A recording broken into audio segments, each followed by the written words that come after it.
أعوذ بالله من الشيطان الرجيم. بسم الله الرحمن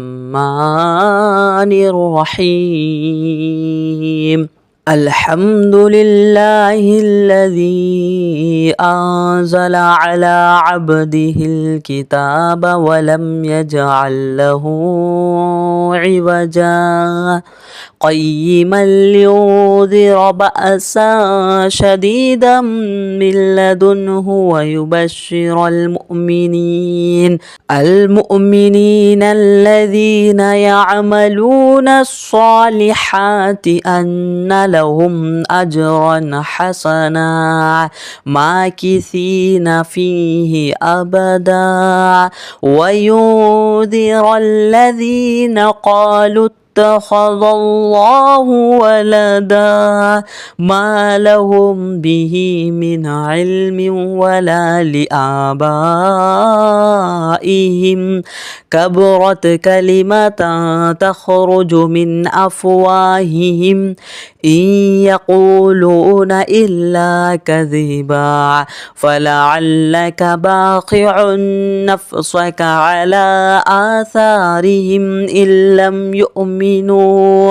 إن لم يؤمنوا بهذا الحديث أسفا إنا جعلنا ما على الأرض زينة لها لنبلوهم أيهم أحسن عملا وإنا لجاعلون ما عليها صعيدا جرزا أم حسبت أن أصحاب الكهف والرقيم كانوا من آياتنا عجبا إذ أوى الفتية إلى الكهف فقالوا ربنا آتنا من لدنك رحمة وهيئ لنا من أمرنا رشدا فضربنا على آذانهم في الكهف سنين عددا ثم بعثناهم لنعلم أي الحزبين أحصى لما لبثوا أمدا نحن نقص عليك نبأهم بالحق إنهم فتية آمنوا بربهم وزدناهم هدى وربطنا على قلوبهم إذ قاموا فقالوا ربنا رب السماوات والأرض لن ندعو من دونه إلها لقد قلنا إذا شططا هؤلاء قوم اتخذوا من دونه آلهة لولا يأتون عليهم بسلطان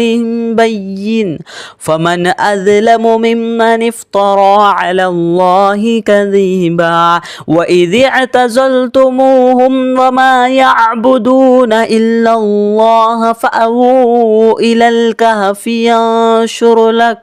ينشر لكم ربكم من رحمته ويهيئ لكم من أمركم مرفقا وترى الشمس إذا طلعت تزاور عن كهفهم ذات اليمين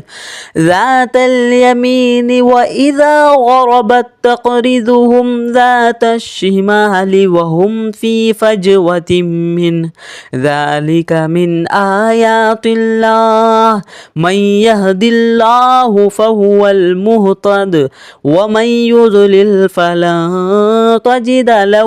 وليا مرشدا وتحسبهم أيقاظا وهم رقود ونقلبهم ذات اليمين وذات الشمال وكلبهم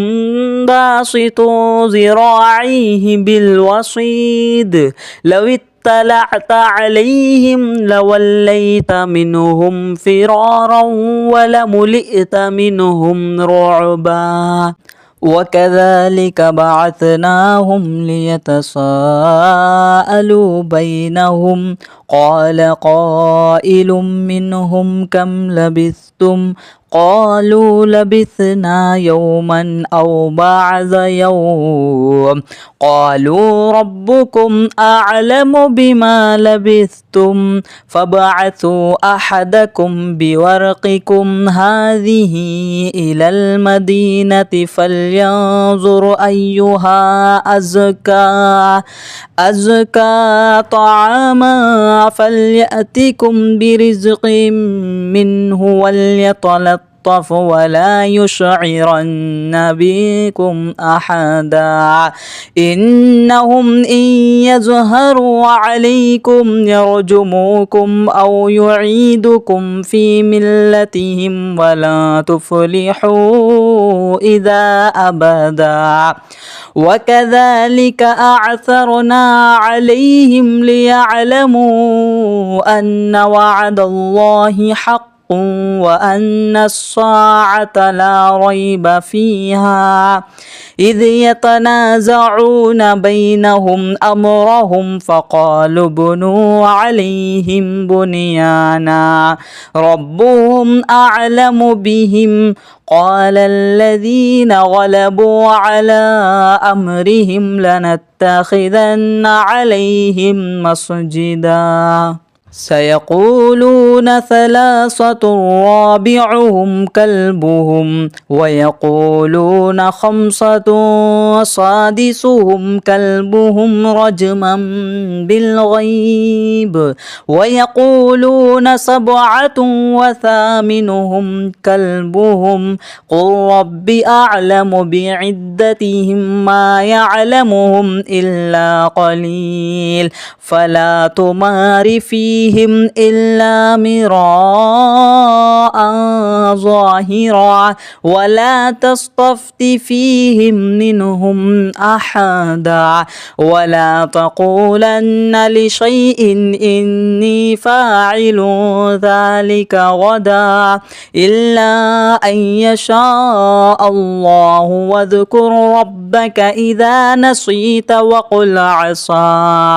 وقل عسى أن يهديني ربي لأقرب من هذا رشدا ولبثوا في كهفهم 300 سنين وازدادوا 9 قل الله أعلم بما لبثوا له غيب السماوات والأرض أبصر به وأسمع ما لهم من دونه من ولي ولا يشرك في حكمه أحدا واتل ما أوحي إليك من كتاب ربك لا مبدل لكلماته ولا تجد من دونه ملتحدا واصبر نفسك مع الذين يدعون ربهم بالغداة والعشي يريدون وجهه ولا تعد عيناك عنهم تريد زينة الحياة الدنيا ولا تطع من أغفلنا قلبه عن ذكرنا واتبع هواه وكان أمره فرطا وقل الحق من ربكم فمن شاء فليؤمن ومن شاء فليكفر إنا أعتدنا للظالمين نارا أحاط بهم سرادقها وإن يستغيثوا يغاثوا بماء كالمهل يشوي الوجوه بئس الشراب وساءت مرتفقا إن الذين آمنوا وعملوا الصالحات إنا لا نضيع أجر من أحسن عملا أولئك لهم جنات عدن تجري من تحتهم الأنهار يحلون فيها من أساور من ذهب ويلبسون ثيابا خضرا من سندس واستبرق متكئين فيها على الأرائك نعم الثواب وحسنت مرتفقا واضرب لهم مثلا رجلين جعلنا لأحدهما جنتين من أعناب وحففناهما بنخل وجعلنا بينهما زرعا كلتا الجنتين آتت أكلها ولم تظلم منه شيئا وفجرنا خلالهما نهرا وكان له ثمر فقال لصاحبه وهو يحاوره أنا أكثر منك مالا وعز نفرا ودخل جنته وهو ظالم لنفسه قال ما أظن أن تبيد هذه أبدا وما أظن الساعة قائمة ولئن رددت إلى ربي لأجدن خيرا منها منقلبا قال له صاحبه وهو يحاوره أكفرت بالذي خلقك من تراب ثم من نطفة ثم سواك رجلا لكن هو الله ربي ولا أشرك بربي أحدا ولولا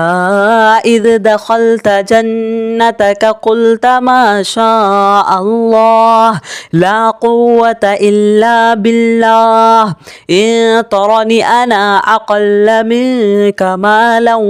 وولدا فعسى ربي أن يؤتيني خيرا من جنتك ويرسل عليها حسبانا من السماء فتصبح صعيدا زلقا أو يصبح ماؤها غورا فلا تستطيع له طلبا وأحيط بثمره فأصبح يقلب كفيه على ما أنفق فيها وهي خاوية على عروشها ويقول يا ليتني لم أشرك بربي أحدا ولم تكن له فئة ينصرونه من دون الله وما كان منتصرا هنالك الولاية لله الحق هو خير ثوابا وخير عقبا واضرب لهم مثل الحياة الدنيا كماء إن أنزلناه من السماء فاختلط به نبات الأرض فأصبح هشيما تذروه الرياح وكان الله على كل شيء مقتدرا المال والبنون زينة الحياة الدنيا والباقيات الصالحات خير عند ربك ثوابا وخير أملا ويوم نسير الجبال وترى الأرض بارزة وحشرناهم فأغرقناهم فلم نغادر منهم أحدا وعرضوا على ربك صفا لقد جئتمونا كما خلقناكم أول مرة بل زعمتم أن لن نجعل لكم موعدا وإذ قلنا للملائكة اسجدوا لآدم فسجدوا إلا إبليس كان من الجن ففسق عن أمر ربه أفتتخذونه وذريته أولياء من دوني وهم لكم عدو بئس للظالمين بدلا ما أشهدتهم خلق السماوات والأرض ولا خلق أنفسهم وما كنت متخذ المضلين عضدا ويوم يقول نادوا شركائي الذين زعمتم فادعوهم فلم يستجيبوا لهم وجعلنا بينهم موبقا ورأى المجرمون الناس فظنوا أنهم مواقعها ولم يجدوا عنها مصرفا ولقد صرفنا في هذا القرآن للناس من كل مثل وكان الإنسان أكثر شيء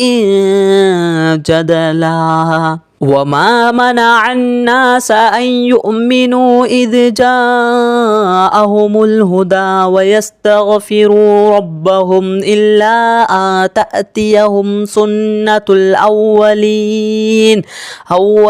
أو يأتيهم العذاب قبلا وما نرسل المرسلين إلا مبشرين ومنذرين ويجادل الذين كفروا بالباطل ليدحضوا به الحق واتخذوا آياتي وما أنذروا هزوا ومن أظلم ممن ذكر بآيات ربه فأعرض عنها ونسي ما قدمت يداه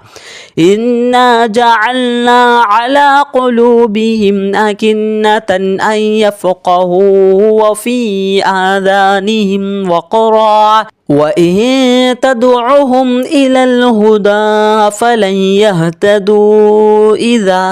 أبدا وربك الغفور ذو الرحمة لو يؤاخذهم بما كسبوا لعجل لهم العذاب بل لهم موعد لن يجدوا من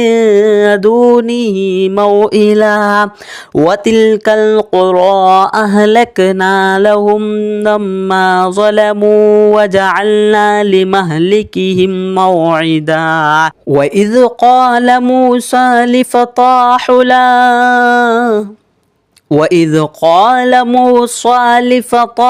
لا أبرح حتى أبلغ مجمع البحرين أو أمضي حقبا فلما بلغ مجمع بينهما نسي حوطهما فاتخذ سبيله في البحر سرابا فلما جاوز قال لفتاه آتنا غداءنا لقد لقينا من سفرنا هذا نصبا قال أرأيت إذ أوينا إلى الصخرة فإني نسيت الحوت وما أنسانيه إلا الشيطان أن أذكره واتخذ سبيله في البحر عجبا قال ذلك ما كنا نبغي فارتد على آثارهما قصصا فوجد عبدا من عبادنا آتيناه رحمة من عندنا وعلمناه من لدنا علما قال له موسى هل أتبعك على أن تعلمني مما علمت رشدا قال إنك لن تستطيع معي صبرا وكيف تصبر على ما لم تحط به خبرا قال ستجدني إن شاء الله صابرا ولا أعصي لك أمرا قال فإن اتبعتني فلا تسألني عن شيء حتى أحدث لك منه ذكرا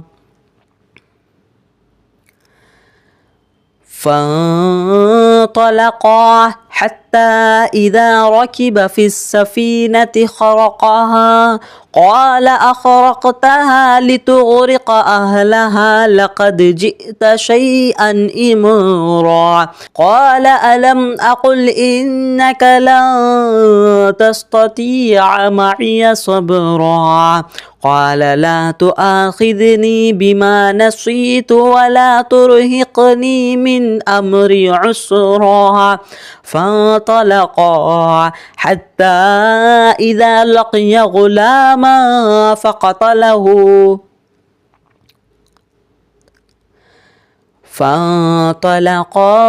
حتى إذا لقي غلاما فقتله قال أقتلت نفسا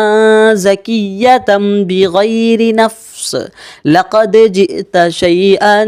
نكرا قال ألم أقل لك إنك لن تستطيع معي صبرا قال إن سألتك عن شيء بعدها فلا تصاحبني قد بلغت من لدني عذرا فانطلقا حتى إذا أتيا أهل قرية استطعما أهلها فأبوا أن يضيفوهما فوجد فيها جدارا يريد أن ينقض فأقامه قال لو شئت لاتخذت عليه أجرا قال هذا فراق بيني وبينك سأنبئك بتأويل ما لم تستطع عليه صبرا أما السفينة فكانت لمساكين يعملون في البحر فأرتد أن أعيبها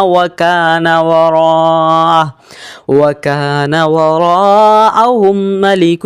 يأخذ كل سفينة غصبا وأما الغلام فكان أبواه مؤمنين فخشينا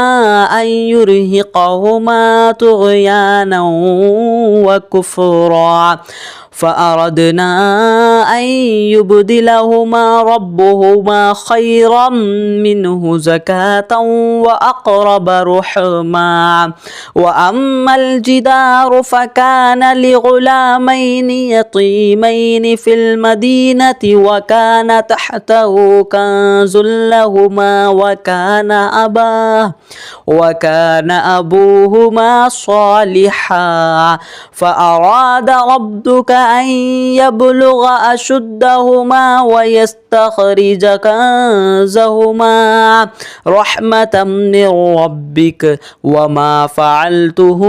عن أمري ذلك تأويل ما لم تستطع عليه صبرا ويسألونك عن ذي القرنين قل سألت عليكم منه ذكرا إنا مكنا له في الأرض وآتيناه من كل شيء سببا فأتبع سببا حتى إذا بلغ مغرب الشمس وجدها تغرب في عين حمئة ووجد عندها قوما قلنا يا ذا القرنين إما أن تعذب وإما إما أن تتخذ فيهم حسنا. قال أما من ظلم فسوف نعذبه ثم يرد إلى ربه فيعذبه عذابا نكرا. وأما من آمن وعمل صالحا فله جزاء الحسنى وسنقول له من أمرنا يسرا. ثم أتبع سببا حتى إذا بلغ مطلع الشمس وجدها تطلع على قوم لم نجعل لهم من دونها سترا. كذلك وقد أحطنا بما لديه خبرا. ثم أتبع سببا حتى إذا بلغ بين السدين وجد من دونهما قوما لا يكادون يفقهون قولا. قالوا يا ذا القرنين إن يأجوج ومأجوج مفسدون في الأرض فهل نجعل لك خرجا على أن تجعل بينهما وبينهم سدا. قال ما مكني فيه ربي خير فأعينوني بقوة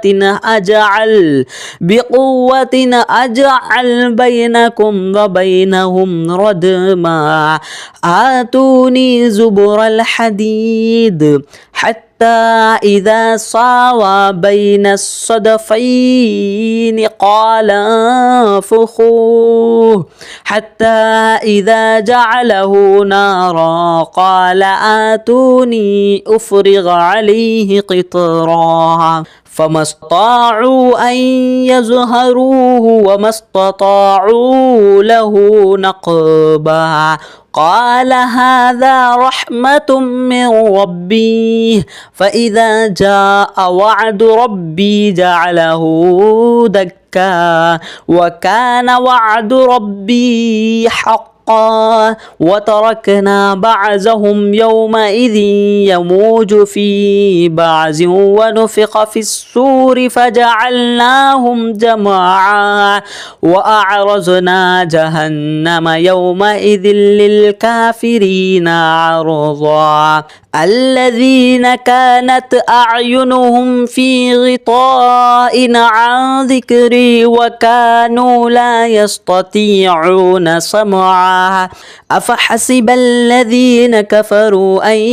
يتخذوا عبادي من دوني أولياء إنا أعتدنا جهنم للكافرين نزلا. قل هل ننبئكم بالأخسرين أعمالا الذين ضل سعيهم في الحياة الدنيا وهم يحسبون أنهم يحسنون صنعا. أولئك الذين كفروا بآيات ربهم ولقائهم فحبطت أعمالهم فلا نقيم لهم يوم القيامة وزنا. ذلك جزاؤهم جهنم بما كفروا واتخذوا آياتي ورسلي هزوا. إن الذين آمنوا وعملوا الصالحات كانت لهم جنات الفردوس نزلا خالدين فيها لا يبغون عنها حولا. قل لو كان البحر مدادا لكلمات ربي لنفد البحر قبل أن تنفد كلمات ربي ولو جئنا بمثله مددا. قل إنما أنا بشر مثلكم يوحى إلي أنما إلهكم إله واحد فمن كان يرجو لقاء ربه فليعمل فليعمل عملا صالحا ولا يشرك بعبادة ربه أحدا.